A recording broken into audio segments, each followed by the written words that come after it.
प्रणाम गुरुजी।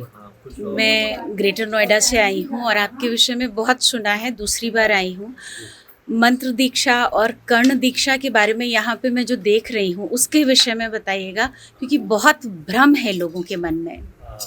जो सबसे पहले कर्ण दीक्षा देता है एकदम डायरेक्ट वो है। जी। पहले जूनियर केजी सीनियर केजी होता है जी। उसके बाद में फिर दूसरी दीक्षा होती है। पहले मंत्र दीक्षा, फिर कर्ण दीक्षा, फिर उसके बाद में नरसिंह दीक्षा, फिर नाग दीक्षा। इस प्रकार की कंठ दीक्षा, कपाल दीक्षा, काली दीक्षा, आगे दीक्षा बढ़ती रहती है जैसे जैसे शिष्य आगे आगे पास होता जाता है। दीक्षा का मतलब ये होता है, दीक्षा को हम कान में देते हैं तो चारों तरफ से कान ढक के दिया जाता है ताकि हवा तक को पता न चले कि मंत्र क्या दिया। फिर इनमें अंतर क्या है गुरुजी कि जब आप कहते हैं कि मंत्र दीक्षा है, कर्ण दीक्षा है और इसके अलावा भी देवी दीक्षा है, नरसिंह दीक्षा है, तो इनमें अंतर क्या है? अंतर ये है कि जो पहली सामान्य दीक्षा है वो 3 मंत्र दिए जाते हैं जी। उन मंत्र को कंठस्थ करो 1 महीना 2 महीना 4 महीना, उसकी ऊर्जा महसूस होनी चाहिए उसको। ऊर्जा महसूस होगी तो कीलों पे चढ़ के वो मंत्र का आहुति करेगा जी। फिर उसकी ऊर्जा पता चल जाएगी कि इसके अंदर अभी कर्ण दीक्षा देने योग्य है कि नहीं जी। कभी कभी 2 साल लगते, कभी कभी साल भर लगता है जी। जैसे जिसकी भावना वैसे उसके प्रभु जी। फिर दूसरी जो मंत्र होते हैं वो कर्ण दीक्षा होती है जी। जगत गुरु आदि शंकराचार्य ने गिरी समुदाय को दी जी। फिर वो कान में 3 मंत्र दी जाती, गुरु गौरी गणपति, ठीक है ना। इस प्रकार की अलग अलग प्रकार की फिर दीक्षाएं होती है। इस प्रकार 16 से लेकर 21 प्रकार की दीक्षाएं होती है। गुरुजी एक चीज़ और बताइएगा कि आजकल शायद आप भी इस बात से अवेयर होंगे कि लोग हजारों की तादाद में लोग बैठे होते हैं और पता लगा माइक पे 1000 लोगों को एक साथ दीक्षा दी जा रही है, वीडियो में दीक्षा दे रहे हैं। कर्ण दीक्षा का मतलब ये है ये कान जी, हवा को तक पता नहीं चलना चाहिए। इस कान को हम फूकते हैं ना, राइट कान को, तो ये कान भी बंद होता है जी। अभी आप देख लेना। कर्ण दीक्षा का मतलब ये होता है कि हवा को पता नहीं चलना चाहिए कि मैंने कान में क्या बोला, गुरु ने क्या बोला कान जी।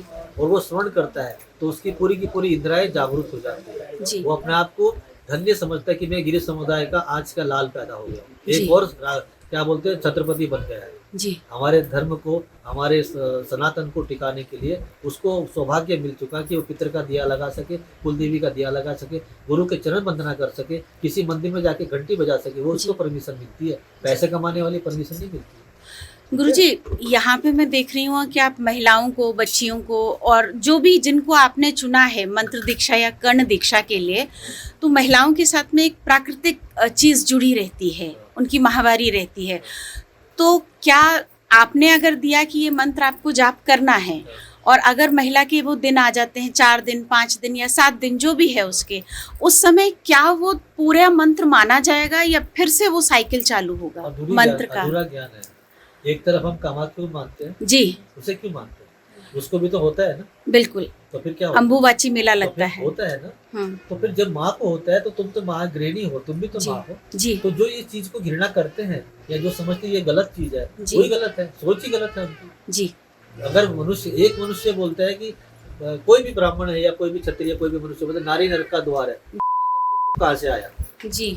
तू पेड़ पे से आया, तू भी तो वही द्वार से आया। तो अघोर बोलता है नारी ही प्रकृति का द्वार है, प्रकृति है तो नर है, नारायण है जी। अगर प्रकृति नहीं है तो नारी नहीं, तो नर भी नहीं, कोई भी नहीं है। तो यानी अगर स्त्री माहवारी के दौरान पूजा करना चाहे तो वो कर सकती है, वो इसकी इच्छा है। अगर उसके मन में गिलानी है, उसके मन में अगर धर्म संकट है तो ना करे। अगर उसको लगता है कि मैं सर्वज्ञ हूँ जी, इसलिए पूरा ज्ञान है, इसके बारे में मैं आज बताऊंगा कि क्यों नहीं करनी चाहिए, क्यों करनी चाहिए जी। उस वक्त उस स्त्री के अंदर तीनों देवियों का आह्वान हो जाता है, महाकाली, माँ सरस्वती, माँ लक्ष्मी जी। इसलिए उसको छुपा के रखा जाता था 7 दिन तक, या किसी को श्राप न दे देवे या किसी को गाली न दे देवे, तो एकदम हो जाता था, इसलिए उसको छुपा के रखा जाता था। और बूढ़े बोलते थे तेरी माँ को कौवे ने काट लिया, ये बोला जाता था। तो वो प्रथा तो खत्म हो गई। तो अभी नया प्रथा में है, अगर तुम मानो तो सब है, नहीं मानो तो तुम्हारी इच्छा है, ठीक है। जय गुरुदेव, जय माँ भगवती।